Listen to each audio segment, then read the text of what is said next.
மீனாவும் முத்தும் ஹாஸ்பிட்டலுக்கு கிளம்பி போகிறாங்க. ஹாஸ்பிட்டல் செக்கப்காக போன உடனே அங்கே போயிட்டு டாக்டரை பார்க்குறாங்க.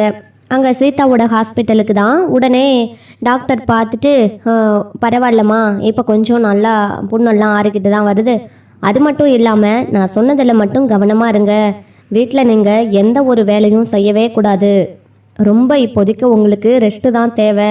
அதனால் ரெஸ்ட் எடுக்க எடுக்க உங்கள் உடம்பு ரொம்ப ஹெல்த்தியாக இருக்கும். நல்ல ஃபுட்டாக சாப்பிடுங்க, ஹெல்த்தியான ஃபுட்டாக சாப்பிடுங்க. அது மட்டும் இல்லை, நீங்கள் ரொம்ப ரெஸ்ட் எடுத்து அதாவது ரொம்ப ஃப்ரீயாக இருங்க. அப்போ தான் உங்களுக்கு வந்துட்டு சீக்கிரமாக குழந்தை உண்டாகிறதுக்கு வாய்ப்பு அதிகமாக இருக்குது. தள்ளி போடுறேன்னு எதுவும் தள்ளிலாம் போட வேண்டாம். குழந்தை சீக்கிரமாக பெற்றுக்கிறதுக்கு வழியை பாருங்கள் அப்படின்னு டாக்டர் சொல்கிறாங்க. கண்டிப்பாக டாக்டர் அப்படின்னு சொல்லிட்டு இங்கே டாக்டர்கிட்ட சொல்லிகிட்டு இருக்காங்க. ஆனால் கண்டிப்பாக குழந்தை பொறுக்குள்ள டாக்டர்னு மெயினாக கேட்குறாங்க. பயப்படவே தேவையில்லை. நீங்கள் எந்த அளவுக்கு ரெஸ்ட் எடுக்கிறீங்களோ அந்த அளவுக்கு உங்களுக்கு உடம்பு வீக்னஸ் கொஞ்சம் இதாகும். நீங்கள் வேலை பார்த்துக்கிட்டே இருந்தீங்க அப்படின்னா உங்கள் உடம்பு ஹெல்த் ரொம்ப மோசமாயிடும்.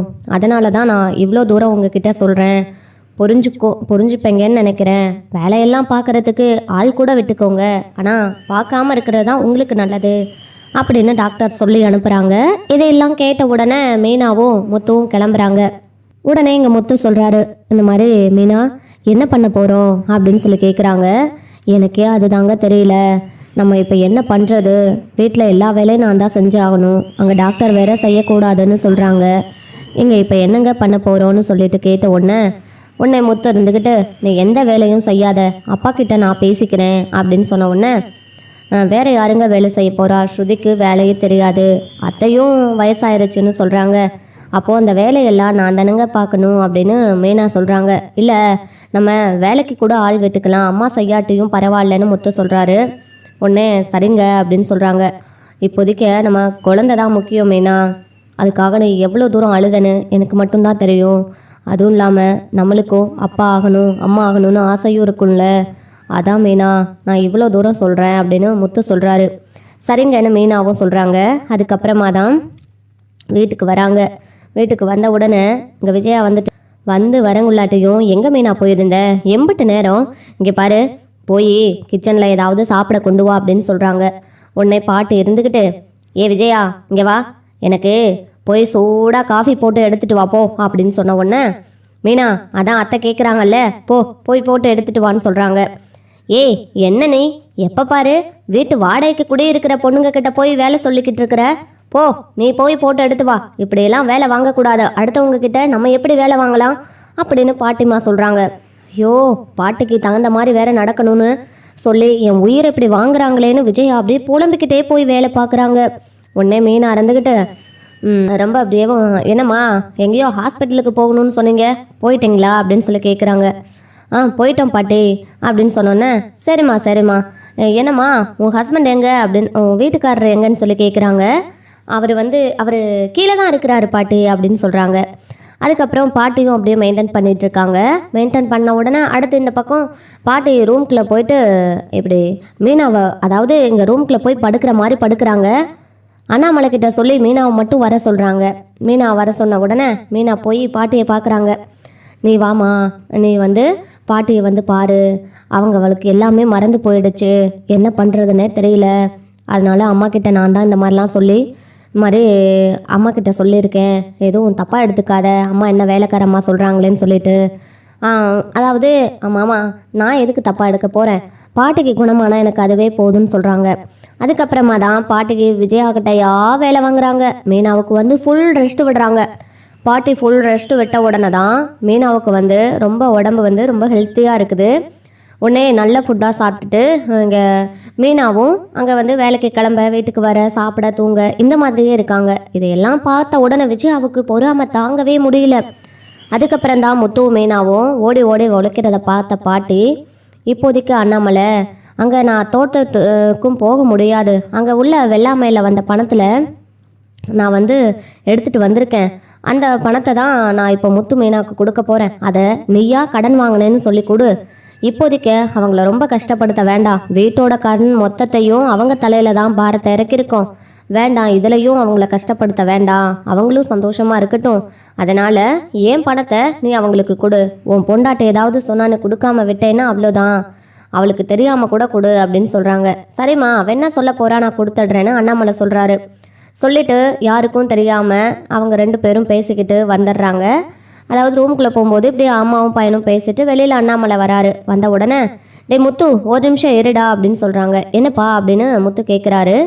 இல்லைடா, அது வந்து நீ ரூம் கட்ட போகிற இல்லை, அதுக்கு இந்தா நான் வெளியில் கடன் வாங்கினேன், இந்த கடனை நீங்கள் தான்டா கட்ட போகிறீங்க, நீயும் மீனாவும் தான் கட்ட போகிறீங்க, நான் வந்து பணத்தை மட்டும்தான் வாங்கி கொடுக்குறேன் அப்படின்னு அண்ணாமலை சொல்கிறாரு.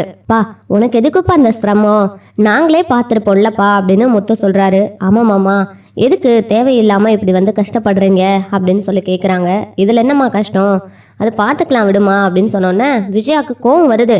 ஏங்க, நீங்கள் பாட்டுக்கு என்கிட்ட சொல்லாமல் கொள்ளாமல் கடனை வாங்கி அவங்ககிட்ட கொடுத்துருக்கீங்க, நாளைக்கு அவங்க 2 பேரும் கட்டலை அப்படின்னா அந்த பணத்தை எப்படிங்க நீங்கள் கட்ட போகிறீங்க?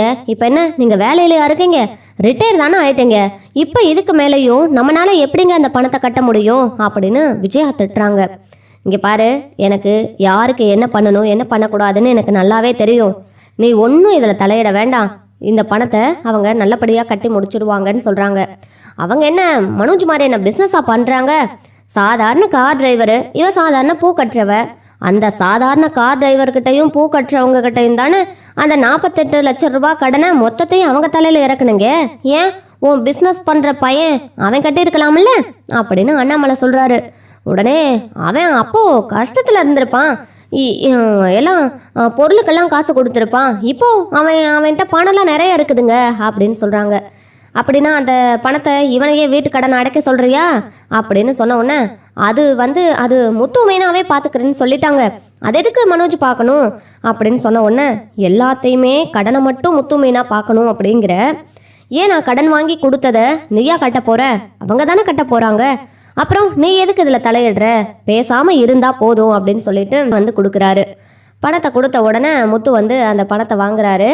வாங்கும்போது பாட்டி வராங்க, தெரியாத மாதிரி பாட்டி வராங்க. வந்த உடனே என்னடா என்ன அண்ணாமலை அப்படின்னு கேட்குறாங்க. இது மாதிரி விஷயத்த சொன்ன உடனே விஜயாவை பிடிச்சி திட்டுறாங்க. என்ன விஜயா, உனக்கு இருக்கிறது 3 பையன், 3 பையனுக்கு 3 ரூம் இல்லை நீ கட்டி வச்சிருக்கணும் அப்படின்னு சொன்ன உடனே, அத்தை அது வந்து அவ்வளோவும் ரூமு பெருசாக இது பண்ண முடியாதுத்த அப்படின்னு சொன்னோன்னே, அதுக்கு மேலே இடமா இல்லை, மேலே ஒரு ரூம் கட்டி வச்சிருக்கணும்ல, இப்போது அவனா கட்டுறேன்னு சொல்லும் போதும் ஏன் விட மாட்டேங்கிற? ஏன் முத்து நான் வளர்த்த பையங்கிறதுனாலயா? முத்து நீ கட்டுடா, உங்கள் அம்மாவை நான் பார்த்துக்கிறேன் அப்படின்னு சொல்கிறாங்க. உடனேவும் பாட்டி வந்துட்டு இப்படி சொன்ன உடனே விஜயாவும் அடங்கிக்கிறாங்க. இந்தம்மா, நீங்கள் என்ன வாடகை வீடுன்னு சொன்னீங்க, எப்போ பார்த்தாலும் இங்கேயே தான் இருக்கிறீங்க, போகலையா அப்படின்னு கேட்குறாங்க. இல்லை பாட்டிமா, கொஞ்ச நேரம் இருந்துட்டு ஆண்டிக்கிட்ட பேசிட்டு அப்புறமா நாங்கள் போகிறோம் அப்படின்னு சொல்கிறாங்க. சரி சரி, ஏதாவது ஒரு பிரச்சனைனா என்னை கூப்பிடுங்க, தூங்க முடியல, சத்தம் ஒரே காது அடைக்குது, விஜயா இன்னும் குரல் தான் தூக்கத்திலேருந்து எழுப்பி கூட்டிகிட்டு வந்திருக்கு அப்படின்னு சொல்கிறாங்க.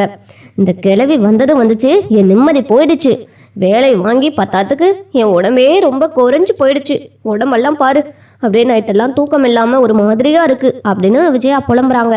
அதுக்கப்புறம் தான் அடுத்து எங்கள் ரூம் கட்ட பாட்டி பணம் கொடுத்துட்றாங்க. அதுக்கப்புறம் ஹாஸ்பிட்டலுக்கு முத்து மீனாவும் கிளம்பி போகிறாங்க. இந்த மாதம் என்ன சொல்கிறாங்கன்னு பார்க்கலாம். செக்கப்புக்கு போயிட்டு அவங்க சொன்ன மாதிரியேவும் நம்ம மாதம் செக்கப்புக்கு போய்கிட்டு தான் இருக்கோம். இப்போ வந்துட்டு நம்ம செக்கப்புக்கு போகலாம் அப்படின்னு சொல்லிட்டு செக்கப்புக்கு போயிட்டுருக்காங்க. உடனேவும் இங்கே அண்ணாமலைக்கிட்ட ஆசீர்வாதம் வாங்கிட்டு போகிறாங்க. அப்பா கூடிய சீக்கிரம் எங்களுக்கு வந்து குழந்தை உண்டாகணும்னு ஆசீர்வாதம் பண்ணுங்கப்பான்னு. விஜயா என்ன பார்க்குற, வா இங்க அப்படின்னு சொல்லிட்டு ஆசீர்வாதம் பண்ணுறாங்க. அதுக்கப்புறமா இங்கே வந்து கிளம்பி போகிறாங்க. ஹாஸ்பிட்டலுக்கு 2 பேரும் கிளம்பி போன உடனே அங்கே வந்துட்டு டாக்டர் வந்து செக் பண்ணி பார்க்குறாங்க. செக் பண்ணி பார்த்துட்டு ரொம்ப சந்தோஷமா, நான் சொன்ன மாதிரியேவும் நீங்கள் ஃபாலோ பண்ணியிருக்கீங்க, அதனால் உங்களுக்கு வந்துட்டு ரொம்ப நல்லா இருக்குது அப்படின்னு சொல்கிறாங்க. அதுவும் இல்லாமல் இன்னொரு சந்தோஷமான விஷயம், நீங்கள் வந்து கன்சீவாக இருக்கீங்க அப்படின்னு சொல்கிறாங்க. இதை கேட்ட உடனே முத்துவுக்கும் மீனாவுக்கும் ரொம்ப சந்தோஷமாகுது. மாதம் நான் சொன்ன மாதிரியே செக்கப்புக்கு வந்தீங்க, இப்போவும் அதே மாதிரி நீங்கள் நான் சொன்னதெல்லாம் ஃபாலோ பண்ணதுனால நான் சொன்ன மாதிரி உங்களுக்கு வந்து கடவுள் வந்து அதிகமாக கை கொடுத்துருக்கா, கடவுள் வந்து உங்களுக்கு துணை இருக்காரு.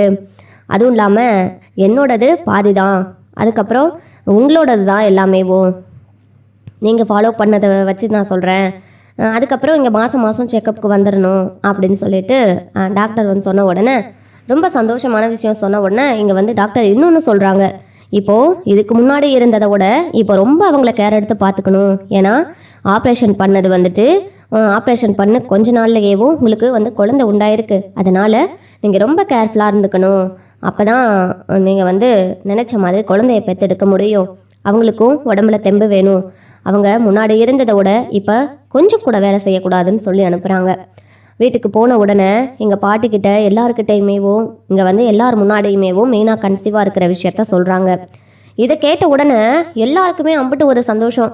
உடனே அதுக்கப்புறம் தான் எங்கள் பாட்டியேவும் பைத்தியம் தெளிஞ்சது பைத்தியம் மாதிரி நடித்த பாட்டி வேகமாக வந்து மீனாவுக்கு ஆசீர்வாதம் பண்ணி கட்டி பிடிச்சி முத்தம் கொடுக்குறாங்க. இது என்னடா இது, அத்தை வந்து இப்படி சொல்லிட்டு இருந்தவங்க எனக்கு இப்படி பண்ணுறாங்களேன்னு சொல்லி பார்த்தா, என்ன அத்தை அந்த பொண்ணு வேலைக்கார பொண்ணு வீட்டு வாடகைக்கார பொண்ணுன்னு சொல்லிட்டு இப்படி பேசுகிறீங்க, உங்களுக்கு சரியாயிடுச்சான்னு சொல்லி கேட்குறாங்க. எனக்கு எப்படி சரியில்லாமல் இருந்துச்சு, நான் பிளான் போட்டு தான் இங்கே வந்தேன். உனக்கு என்னால் மட்டும்தான் திருத்த முடியும்னு பார்த்தேன். ஆனால் என்னால் கூட உன்னை திருத்த முடியலடி அம்மா. அதனால தான் முத்து மீனாவும் இங்கே இருக்கிற வரைக்கும் இப்படி தான் உனக்கு அடிமையா நீ சொல்கிற வேலையெல்லாம் கேட்டுக்கிட்டு அவள் உடம்புக்கு சாப்பிட்டாளா சாப்பிட்லையா இப்படின்னு பார்க்காம விட்டு தான் அவளுக்கு இந்த மாதிரி ஆயிடுச்சு. இப்போ அவளோட வேலையை குறைக்கிறதுக்கு தான் நான் வந்தேன். தின்னுட்டு சும்மா தானே வீட்டில் இருக்க, கேட்குற நேரத்துக்கு உனக்கு எல்லாம் வந்து கையில் நிற்கணும்னு சொல்லிட்டு இருக்கிற. அதனால தான் உனக்கு இப்படி பண்ணேன். இனிமே ஒரு வேலை கூட செய்யக்கூடாதுன்னு முத்து சொல்லியிருக்கான். அதனால மீனாவுக்கு எல்லா வேலையும் நீ தான் பார்க்கணும், புரியுதா? குழந்தை பறக்கிற வரைக்கும் மீனா கூட இருந்து மீனாவை இந்த வீட்டில் தான் வச்சு பார்த்துக்கணும். அவங்க வீட்டுக்கு கூட அனுப்பக்கூடாது. அதுவும் இல்லாமல் டயத்துக்கு அவள் என்னென்ன கேட்குறாளோ எல்லாமே செஞ்சு கொடுக்கணும் அப்படின்னு சொன்னோன்னே, என்ன பாட்டு நீங்கள் அப்படின்னு சொல்லி கேட்குறாங்க மீனா. நீ பேசாமல் இரு, உனக்கு ஒன்றும் தெரியாது. எனக்கு என்ன பைத்தியம் ஆயிடுச்சு, அவள் இனிமே இப்படி தான் அப்படின்னு தானே நினச்சேன். என் பேத்தி என் பேரனுக்கு நான் இருக்கேன், அவங்களுக்கு நான் பார்த்துக்குவேன். இப்போது அவங்களுக்கு ஒரு வாரிசு வரப்போகுது, அதை நினச்சி நான் எம்பிட்டு சந்தோஷமாக இருக்கேன் தெரியுமா? இதுக்காக தான் நான் இப்படி நடித்தேன் அப்படின்னு பாட்டி சொல்கிறாங்க. இதை கேட்ட வச்சு அவளுக்கு அப்படியே கோவம் வருது. அது மட்டும் இல்லாமல் இனிமேலும் இவளுக்கு நம்ம தான் வேலை பார்க்கணும் அப்படின்னு தெரிஞ்சதுக்கப்புறம் இந்த கிழவியோட நம்மளுக்கு பெரிய தலைவலியாக இருக்குதுன்னு விஜயா அப்படியே அண்ணாமலையை உள்ளே கூப்பிட்டு, இங்கே பாருங்கள், என்னால் இவ்வளோ வேலையெல்லாம் பார்க்க முடியாது அப்படின்னு திட்டிக்கிட்டு இருக்காங்க.